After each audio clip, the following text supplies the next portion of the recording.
Vamos a abrir esta nueva revista de prensa con las protestas en Kenia y la represión policial después de que los manifestantes intentaran asaltar el Parlamento en Nairobi, un suceso analizado por medios de todo el mundo, con quien vamos a revisar en el estudio con Alba Santana. Buenos días de nuevo, Buenos días Francisco. de nuevo, Alba. Y vamos a ello. Arrancamos con Al Jazeera, que titula Kenia en ebullición tras que la policía matara a manifestantes en contra de los impuestos. Todo lo que debes saber es que este medio catarí nos trae este explainer sobre lo sucedido en Kenia tras las protestas que ocuparon, como bien decías, los medios de comunicación de todo el mundo ayer, especialmente la televisión, porque las imágenes, Francisco, eran bastante impactantes si nos recuerdan a otros asaltos a parlamentos como en Estados Unidos o en Brasil. Más de 2 decenas de muertes fue el saldo por el fuego policial después de que empezaran a disparar cuando los manifestantes intentaron irrumpir, como comentábamos, en el Parlamento de Nairobi. El presidente William Ruto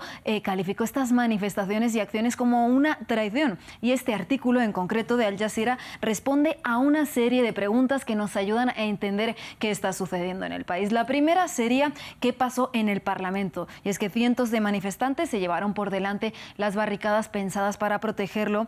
¿Y cómo reaccionó la policía? Pues como comentábamos, disparó directamente contra los manifestantes con algunas balas de goma, pero otras que eran de fuego reales, Francisco, algo que obviamente los grupos de defensa de derechos humanos han denunciado y que recoge también este artículo. Los legisladores o diputados tuvieron que huir por túneles subterráneos o algunos con ambulancia, y este artículo intentaría responder también a la pregunta de qué es lo que quieren los manifestantes, y dice que está bastante claro, sería que deroguen la ley de finanzas. En esta línea, la segunda pregunta que nos lanza sería ¿cuáles son las controvertidas propuestas fiscales? Y es que el proyecto de ley de finanzas, recordemos, aprobado por el Parlamento keniano a finales de mayo, ha aprobado algunas reformas y aumentos tributarios, como el aumento de un impuesto del 5% sobre las transferencias y pagos con dinero digital, algo que es muy importante porque es el principal medio de pago en el país, Francisco. Pero esto no es lo que más ha enfadado a la gente. Lo que más ha enfadado a la gente sería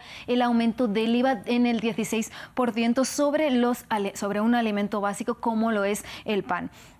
Y también un impuesto especial sobre otro alimento del 25% sobre el aceite vegetal producido en el mismo país. Además, también ha enfadado a la población, sobre todo a los jóvenes, que esta ley confiere los poderes a las autoridades, Francisco, para que vayan directamente y se cobren estos impuestos de sus cuentas de dinero digital. La tercera pregunta que lanzaría Al Jazeera es ¿qué impuestos se han revertido? Y es que estas protestas iniciaron el martes pasado y en consonancia a esto, los políticos prometieron reducir los impuestos en el pan, en el petróleo, los vehículos de motor y las transacciones financieras, entre otros. Pero los manifestantes dicen que no es suficiente y exigen la retirada total de esa ley, de este proyecto de finanzas. Es, Francisco, algo especialmente sensible en estos momentos en Kenia en general y en Nairobi en concreto, porque estamos viendo un aumento del costo de vida en la capital del país y culpan a una persona en concreto por ello, que sería al presidente Ruto. En esta línea vamos ahora con otro medio de comunicación, esta vez keniano, Nation, que titula con un artículo de opinión firmado por Moses Niamori, cómo los partidarios de la línea dura del presidente Ruto alimentaron las protestas contra la ley de finanzas. Y es que a pesar de que las protestas arrancaron el martes, como decíamos, el Parlamento igualmente aprobó este proyecto de ley, principalmente los partidarios del presidente en lo que se conoce como la Alianza Kenia Kwanza, que defienden que los impuestos serán para acciones sociales, para mejorar el bienestar de la población en general, pero la población en consonancia diría que no, que esto sería para alimentar la corrupción. La población también denuncia, entre otras cosas, el ostentoso ritmo de vida de los políticos. Dice este artículo: la actitud cínica de los altos mandos de Kenia Kwanza sobre los impuestos y su muestra de opulencia y extravagancia insensible están en el centro de la ira popular, especialmente en el caso de los jóvenes desempleados.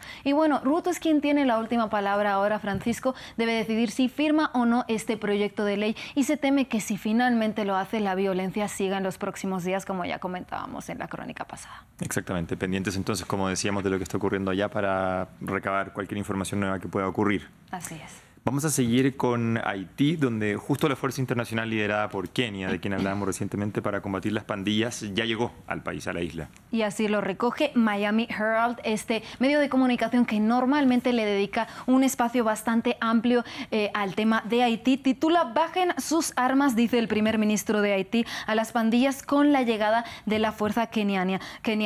Y es que es oficial, el martes las fuerzas kenianas llegaron al país, especialmente en concreto a Puerto Príncipe, para empezar su operativo contra las pandillas que le hacen frente al Estado en Haití. Nos arroja un dato este artículo y sería que, por ejemplo, en la capital las pandillas controlan, Francisco, nada más y nada menos que el 80% del territorio. En total habría 200 oficiales kenianos con un equipo de apoyo y dijeron a la llegada al país: queremos servir como agentes de paz, estabilidad y esperanza. La policía keniana, recordemos, tiene mucha experiencia en el combate al terrorismo en el continente africano, pero también tiene denuncias de violación de derechos humanos, algo que preocupa en Haití. Dijeron en voz alta además los nombres de los principales pandilleros y lanzaron también un mensaje: venimos a por ustedes. El primer ministro de Haití, Gary Conil, dijo: este es el momento para que los que han creado caos en este país paguen por ello.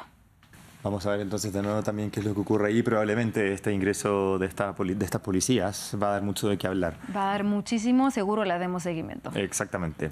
¿Te parece, Alba, si vamos hasta Perú? Porque quiero que hablemos sobre los proyectos mineros en el país. ¿Qué pasa en ese país y en la región? Sí, es algo que afecta a Perú y, como bien dices, a la región, por ejemplo, a Colombia o Brasil, entre otros países. Esto también le afecta. Vamos con el medio independiente Ojo Público, que titula "Concesiones mineras se duplicaron en 4 años en regiones de la Amazonía peruana". Recoge los datos del Instituto Geológico, Minero y Metalúrgico de Perú, que diría que 110 concesiones mineras han sido otorgadas este año en Loreto, San Martín y Ucayali, en especial por extracción de metales, con su consecuente pérdida de bosques húmedos y tropicales. Estas actividades, principalmente en todas las regiones, están lideradas por una empresa en concreto, Francisco, que sería Hannan Metals Limited Perú, que sería de capital canadiense. Y bueno, es una problemática que se suma al narcotráfico también en la región, especialmente con la hoja de coca y también con el registro de algunos aeropuertos, pistas de aterrizaje clandestinas. Estas actividades, obviamente, como comentábamos y como remarca el medio, han aumentado la deforestación con más de 30.800 hectáreas de bosque perdido en los últimos 3 años y tienen un gran impacto también sobre la vida de las comunidades indígenas. Cita este artículo a Ana Leiva Valera, titular del programa amazónico de la ONG Cooperación, que dice: la minería fragmenta las comunidades y debilita a las organizaciones. Es un poder que se asocia incluso con el crimen organizado. Actualmente habría 250 procesos de concesiones de más para esta minería, entonces estaremos pendientes también de ello. Exactamente, una noticia no tan positiva. Vamos a ver también cómo articulan las mineras sus operaciones para no dañar tanto entonces a la región. Y para cerrar, vamos a quedarnos en la región con un artículo del medio mexicano Milenio sobre el aumento de la apología al narco en TikTok. Así es, pasa en muchas redes sociales y Milenio está dando seguimiento justo a lo que pasa en México con esto. Titula: seguidores de La Chapiza y La Malliza presumen narcocultura en TikTok. Y es que el contenido que difunden por redes como TikTok sería de siembras de marihuana, amapola, acompañado también de música como corridos tumbados, que recordemos está súper asociado en México al narcotráfico. Sería este aumento de la apología al narco en TikTok, por ejemplo, con La Chapiza y La Malliza, 2 facciones, recordemos, del cartel de Sinaloa, que antes había pocas cuentas relacionadas con esta, pero tras una búsqueda de TikTok que arrancó en 2022, Francisco, se han descubierto cientos de pequeños tiktokers que no paran de presumir, por ejemplo, de armas, siembras de plantas para drogas o avionetas del narco, entre otros. Cita este medio a Taspana, uno de estos tiktokers que dijo: subo videos porque es mi trabajo y me gusta lo que hago. Acá es muy típico sembrar amapola o marihuana, no hay más oportunidades. Tienes que chambear con eso. Interesante, TikTok ha aparecido bastante en las noticias últimamente y en diferentes flancos, en diferentes industrias también. Totalmente. Y recordemos que tienen una política de control sobre esto, entonces están intentando tumbar todos estos videos de apología al narco. Probablemente. Pendientes también entonces. Hay mucha tarea para Revista de Prensa. Pero muchísima. Siempre. Gracias, Alba.